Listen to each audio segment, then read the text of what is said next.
I've been to see the Christophers at an advanced unlimited screening, so let's talk about it.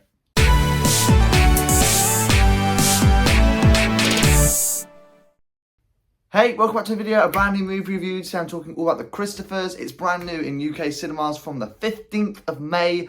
I've seen it early at an unlimited screening. Before we start talking about it, as always, a friendly reminder, these are just my thoughts. Don't let this dictate whether or not you go and see it. You might see it and feel totally differently to me.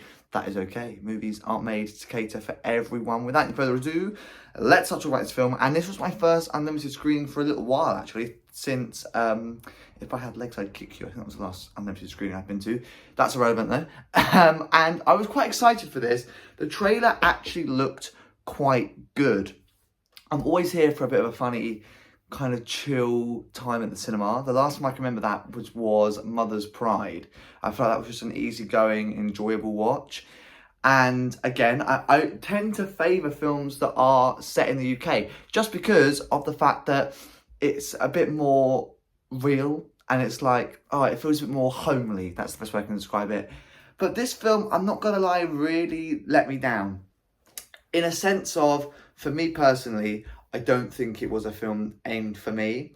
There were jokes and stuff that I wasn't finding funny, I wasn't laughing at, purely because of the fact that it was sort of aimed for an older audience. So there was quite a few jokes that Ian McKellen made that a lot of the older people around me in the cinema were laughing at, and I was like, I don't find it very funny. There were jokes that I was laughing along at, but the vast majority of them were aimed at sort of older audiences. Having said that though, I think now, after watching this film, I've actually kind of come to the conclusion I'm not a big fan of Ian McKellen. And I don't know what it is about him, but I just find his acting very irritating. I don't know why, that's just a preference thing, but I've not seen him in things like Lord of the Rings and The Hobbit that I believe he's been in.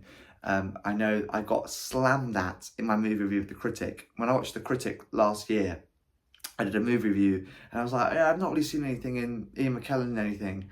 And obviously everyone in the comments was like, Lord of the Rings and all of this sort of stuff. And I was like, I've not seen any of them. So maybe I'm not a true movie fan. I don't know.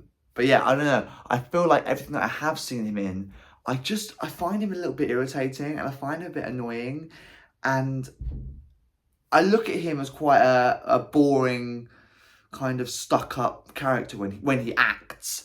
So when he does other things, I'm sort of like, I just don't think it suits him.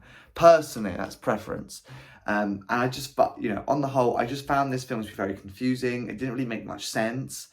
It made sense, and I was understanding what's going on, but in the same breath, it didn't make sense, and I didn't know what was going on. So it's a really hard thing to kind of review, because ultimately this film kind of comes down to preference, and whether you like Ian McKellen, and whether, you know, you kind of fit into this niche of comedy.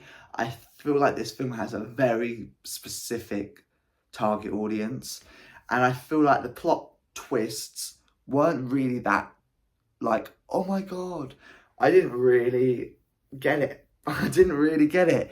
And, you know, this is hard. As a story, I got it. Like, it made sense, but I just didn't get it. I'm going to just leave that there, because I feel like if I keep trying to reword it, it's going to sound confusing. But yeah, that's kind of my entire thought process of this film. I was really bored, let down. I genuinely had never zoned out from a movie for so long than I did with this one. But I feel like, and to kind of give a variety of opinions in this movie review, I feel like that is because for me personally, this was just not my target film.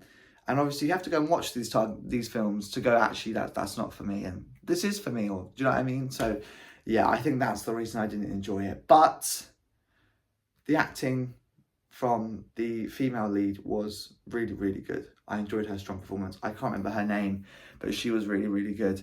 And she kind of did make me feel like there was more to the story than maybe there actually was. And I think that was just through her acting and her acting choices. So yeah, there you go. That's what I've got to say on the Christophers. Not too much and a lot of blabble, I'm not going to lie. But yeah, that's literally an honest and real representation of what I thought of the Christophers. It's in cinemas in the US right now. It's in cinemas across the UK from May 15th. As always, before I wrap up this movie review, what to rate it out of 10? Will it join my DVD collection?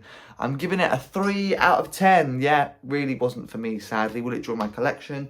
No, it won't. So there you go. There's my thoughts on the Christophers in cinemas across the UK from May 15th.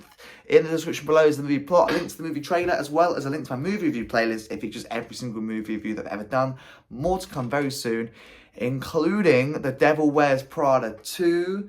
I've still not seen Michael. When I see Michael, maybe I'll do a late movie review on it. But by the time you've seen this, you've probably seen loads of Michael movie reviews anyway. So my review is probably pointless, but we shall see. We shall see. Loads more to come very soon. I'll see you in another video. Fingers crossed, one of those movie reviews very soon.